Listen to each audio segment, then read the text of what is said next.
अस्सलाम वालेकुम मेरी यूट्यूब फैमिली, कैसे हैं आप? अल्लाह ताला आपको खुश रखे, आबाद रखे, जहाँ भी रहें हैप्पी हैप्पी रहें, खुश रहें। तो माशाल्लाह आज हम बनाने जा रहे हैं भिंडी। भिंडी बहुत से तरीक़ों से बनाई जाती है, लेकिन ये जो मैं तरीका बनाने जा रही हूँ ये बहुत ही आसान और सिंपल सा तरीका है, लेकिन इतना मज़े का और टेस्टी है कि ये हम बेसन वाली भिंडी बनाएंगे। तो सबसे पहले मैंने 1 किलो भिंडी ली और उसको अच्छे से धो के साफ़ करके काट लिया। और उसके बाद मैंने ये बेसन है, बेसन मेरे पास 3 से 4 चम्मच है बड़े। तो आपको अगर जितना भी पसंद है आप डाल सकते हैं, अगर कम पसंद है तो कम डाल सकते हैं, ज़्यादा पसंद है तो ज़्यादा डाल सकते हैं। मैंने इसमें लिए 4 से 5 चम्मच और इसको अच्छे से छान लेना है ताकि इसमें कोई गुठली वगैरह भी ना हो और कोई कीड़ा भी ना हो।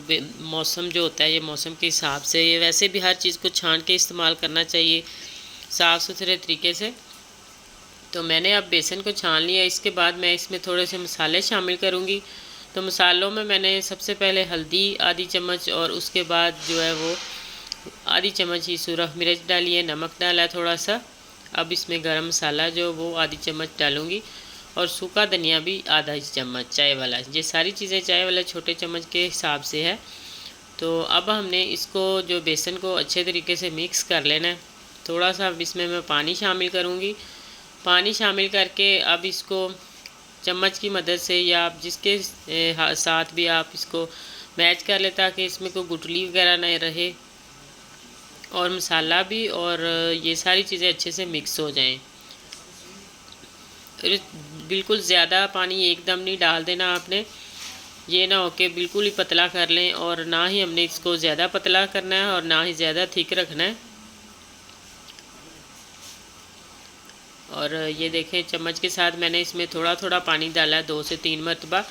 और अब इसको अच्छे तरीके से हिलाना है ताकि ये सारे मसाले भी इसमें मिक्स हो जाएं और सारी गुठलियाँ जो वो भी ख़त्म हो जाएं। और इस तरीके से अगर आप भिंडी बनाएं तो बहुत ही मज़े की बनती है। तरीका बिल्कुल सिंपल सा है, कोई ख़ास मुश्किल नहीं है, लेकिन ये मज़े की बहुत ज़्यादा बनती है। अब बेसन को मैंने अच्छी तरह मिक्स कर लिया मसालों के साथ। अब भिंडी जो थी वो मैं काट के मैंने पहले से ही रखी है, ये बहुत ही साफ़ सुथरी है, देखें कितनी अच्छी फ्रेश है। और इसमें अब जो मसाला मैंने मिक्स किया था और बेसन, वो सारी चीज़ें इसके अंदर डाल देते हैं।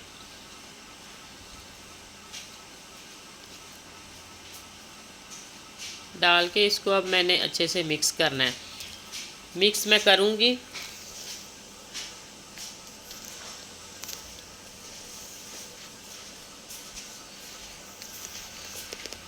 चम्मच की मदद से चारों तरफ से अच्छे तरीके से हिला के। तो इसको अच्छे से मिक्स कर लेना ताकि सारी भिंडी के साथ जो वो मसाला और बेसन जो अच्छे से लग जाए। और अब हमने कढ़ाई जो है वो चूल्हे पे रखी है और इसमें घी डाला है। घी आपने ज़्यादा भी नहीं डालना, ना ज़्यादा कम हो ना ज़्यादा बहुत ही ज़्यादा हो, क्योंकि हमने इसको ज़ाया भी नहीं करना। तो अब मैंने इसमें डाल दिए ये भिंडी जो हमने जिसको मसाला लगा के रखा हुआ था, और डालनी थोड़ी थोड़ी करके है। ये नहीं है कि एक दफ़ा ही आप डाल दें। अगर आप एक दफ़ा सारी उठा के डाल देंगे तो वो बिल्कुल आपकी भिंडी जो वो ख़राब हो सकती है, वो बिल्कुल सही नहीं बनेगी। तो जैसे हम पकोड़े बनाते हैं, बिल्कुल थोड़ा थोड़ा डाल के इसको मैंने फ्राई करना है और ज़्यादा भी नहीं फ्राई करना। ये कलर जो आ गया है, ये कलर इसका बिल्कुल सही है। अगर आप इससे ज़्यादा तेज़ कलर करेंगे तो वो जल जाएगी और जला सा जायका उसमें से आएगा। और ये जो सुरख सुरख है बिल्कुल ये सही तल चुकी है, या फ्राई कह लें या तल चुकी है या कह लें जो भी, लेकिन ये बड़े अच्छे आपको कलर इसके नज़र आ रहे हैं, बेसन का भी और भिंडी का दोनों का। तो इस टाइम पे अब हम इसको निकाल लेंगे।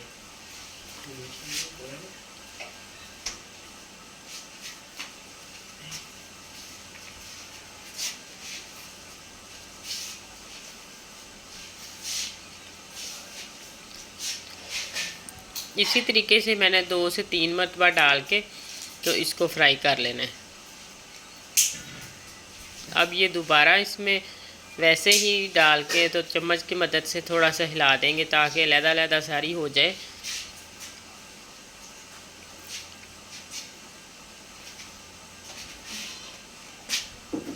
और मैंने सारी इसी तरीके से भिंडी जो फ्राई कर ली थी। और उसके बाद जो प्याज है, ये 2 प्याज थे मेरे पास, ये घी, उसी घी में, घी को ज़ाया नहीं किया, उसी घी में डाल के फ्राई कर लिए। और उसके बाद ये 1 चम्मच अदरक और 1 चम्मच लहसुन का था, जिसको हमने कूट लिया और कूट के वो भी शामिल कर लिया इसके अंदर और थोड़ा सा फ्राई कर लिया ताकि इसका कच्चापन जो है वो ख़त्म हो जाए। उसके बाद जो मैंने सब्ज़ मिर्चें 3 से 4 डाली थी, 2-3 काट ली हैं और 2 हम जो है वो दरमियान में से वैसे ही आधा उसको कट सा लगा के तो इसके अंदर डाल देंगे ताकि देखने में भी अच्छी लगे और टेस्ट तो इसका आ ही जाता है। और अब जो टमाटर तो मैंने डाले हैं, जो 2 से 3 अदर टमाटर हैं, इनका छिलका उतार लेना। आपने छिलका डाल के कभी भी नहीं टमाटर इस्तेमाल करना, क्योंकि टमाटर का छिलका जो होता है वो एक तो गलता नहीं है और दूसरा वो सेहत के लिए अच्छा भी नहीं होता। तो अब मैंने इसमें टमाटर को गला लिया है, ऊपर अब ढक्कन लगा के थोड़ा सा अच्छे तरीके से ताकि गल जाए, इसमें कोई कमी पेशी ना रह जाए। अब मैंने इसमें आधी चम्मच जो है वो हल्दी की और डाली है और सुरख मिर्च जो है वो आप अपने हिसाब से या जितनी आप खाते हैं उतनी भी डाल सकते हैं, लेकिन मैंने इसमें 1 चम्मच सुरख मिर्च का डाल दिया है और आधा चम्मच इसमें नमक जाएगा और आधा चम्मच ही कुटा हुआ सफ़ेद धनिया और गरम मसाला था। अब हम इसको अच्छे से भून लेंगे ताकि सारी चीज़ों की अच्छे से बुनाई हो जाए और मसाला हमारा जो वो बहुत ही ज़बरदस्त तैयार हमने कर लेना है। और उसके बाद हम इसमें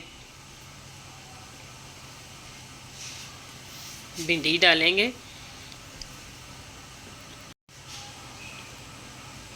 तो मसाले को हमने अच्छे तरीके से भून लेना ताकि इसका कच्चापन सारा ख़त्म हो जाए। ये मसाला जो हमारा सारा हंडिया को जो टेस्ट है, जायका है, वो मसाले पे डिपेंड करता है। अगर हमारा मसाला कच्चा रह सकता है तो उसका जायका जो वो इतना मज़े का नहीं बनेगा। तो इसलिए हमें सबसे ज़्यादा जो वो मसाले पे तवज्जो देनी चाहिए कि इसको हमने अच्छे से भून लेना। अब जो हमने भिंडी फ्राई की थी वो हमने सारी इसके अंदर डाल दी है और देखने में भी देखें कितने अच्छी और मज़े की लग रही है कि वैसे ही दिल करता है कि खा लें, क्योंकि इसमें मसाले वगैरह भी थे थोड़े बाद जो मैंने डाले।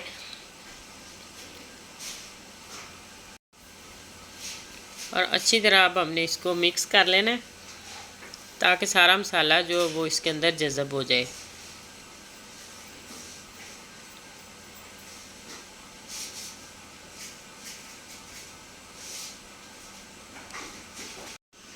तो इसको अच्छे से मिक्स करके हमने, नमक आप अपने हिसाब से भी डाल सकते हैं लेकिन आधा चम्मच इसमें नमक जाएगा। अब हमने इसको जो वो दम पे रखना है। दम पे हम किस तरीके से रखेंगे, दम इस तरह नहीं दे देना।